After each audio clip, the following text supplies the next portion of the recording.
I have a really special fondness for the Walt Whitman material here at the library, and with Walt Whitman in general, because he has a connection with my hometown of Bolton.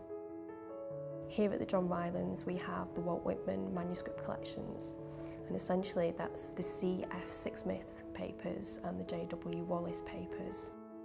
Both those gentlemen were really prominent figures in the Whitman Fellowship, which was a Bolton-based group of people, and they were inspired by Walt Whitman and his work. They corresponded with Walt Whitman during his lifetime, so there was a really close connection there. And I just think it's lovely that there was this American poet and this group of working men essentially in Bolton who formed this profound connection, and what an impact he had on their lives. Here in our collections we have some really quite random collection of items really.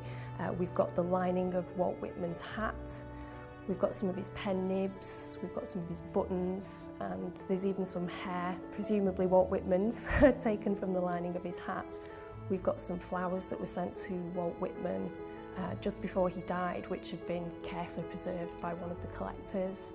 The fragility of that item and the fact that it's obviously very old and very delicate means that it would be difficult to put that on display.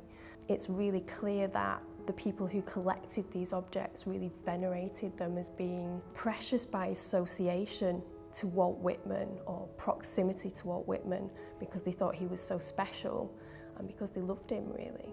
Even though they're everyday objects, they've got that value that people put onto things because they belong to someone that you care about, which I think is lovely.